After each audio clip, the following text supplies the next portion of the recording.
नमस्कार, मी प्रियांका पाटील. आपण पाहत आहात राष्ट्रीय लोकराज्य न्यूज, निर्भीड बातम्यांचे व्यासपीठ. आज आपण दिवसभरामध्ये घडणाऱ्या घडामोडींवर नजर टाकूया. चला पाहुणं, आपल्याला जायचंय. पण कुठे जायचंय? टाकळी ढोकेश्वरच्या हॉटेल वैष्णवी मध्ये जायचंय. म्हणतात तिथे खूप छान जेवण मिळतं. चला तर मग जाऊया.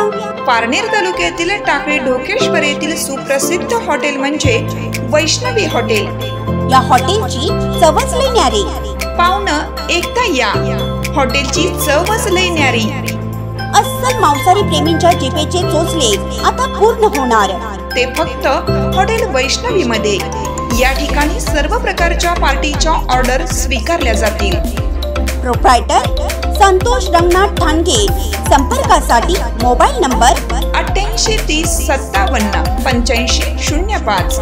या हॉटेलचा पत्ता नगर कल्याण हायवे, पारनेर चौक, टाकळी ढोकेश्वर, तालुका पारनेर, जिल्हा अहमदनगर. स्वग्रही राष्ट्रवादी शरद पवार काँग्रेस गटात परतल्या नंतर सूर्यकांत पाटील पुन्हा ऍक्टिव्ह झाल्याचं दिसत आहे. आज विश्रामगृहात पार पडलेल्या पक्षांच्या बैठकीत सूर्यकांत पाटील उपस्थित झाल्या होत्या. स्वगृही परतल्यानंतर स्वातंत्र्य साजरे करत आहेत असे यावेळी पाटील म्हणाल्या. आपण हदगाव विधानसभासाठी इच्छुक आहोत असे पत्रकार प्रतिनिधींनी विचारल्यावर त्यांनी प्रतिक्रिया दिली. मी कुठूनही इच्छुक नाही, पण साहेबांनी सांगितले तर मी पाकिस्तानमध्येही जाऊन लढेल असे यावेळी सूर्यकांत पाटील यांनी प्रखर वक्तव्य केलं. दरम्यान राष्ट्रवादी काँग्रेस शरद पवार गट नांदेड जिल्ह्यात 4 जागा मागत असल्याचं बैठकीत ठरण्यात आल्याचे यावेळेस सूर्यकांत पाटील म्हणाल्या. तर पाहुयात सविस्तर वृत्त. काय प्रखर वक्तव्य केलंय यावेळी सूर्यकांत पाटील यांनी, जाणून घेऊयात आपल्या राष्ट्रीय लोकराज्य न्यूज चॅनलवर. आमची ही खरं तर आढावा बैठक होती आणि आमच्या नव्या अध्यक्षाचं आम्हाला स्वागतही करायचं होतं. आम्ही नव्यांनी पक्षात प्रवेश केला म्हणून त्यांना आमचं स्वागत करायचं होतं. अशी एक आनंदाची बैठक होती. याच्यामध्ये फार जास्त चर्चा झाल्या नाही, पण एका गोष्टीवर निर्णय झाला की या जिल्ह्यातल्या किमान 4 विधानसभा मतदारसंघावरती राष्ट्रवादी हक्क सांगेल. आणि नाही, ते अजून ठरलं नाही, ते ठरायचं आहे. पण किमान 4 मतदारसंघ आम्ही मागणार आहोत आणि मला असं वाटतं तो आमचा अधिकार आहे. काही जिल्हा मध्यवर्ती बँकेची आपण उल्लेख केला भाषणामध्ये की अनेक पुढाऱ्यांनी बँकेचं कर्ज उचलून ते लाखोर तुमच्यावरती पुण्यात, याबद्दल नाही, असं काही नाही आहे.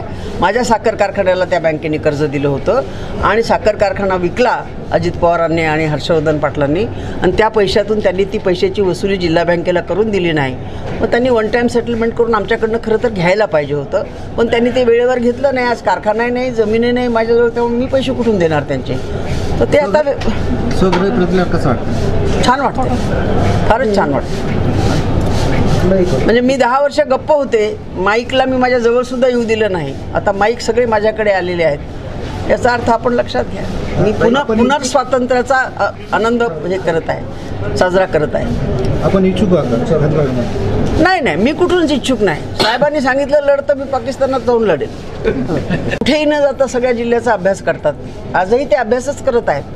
एवढ्या मोठ्या वरिष्ठ नेता, आपल्या पक्षाचा नेता असताना मला हे पाहिजे, मला ते पाहिजे, या वयात मी नाही आहे. थँक्यू. प्रतिनिधी रवी कुंटेसह ब्युरो रिपोर्ट, नांदेड, हिंगोली. ताज्या बातम्यांसाठी आणि अपडेट्ससाठी राष्ट्रीय लोकराज्य न्यूज चॅनलला सबस्क्राईब करा, तसेच लाईक आणि शेअरही करा.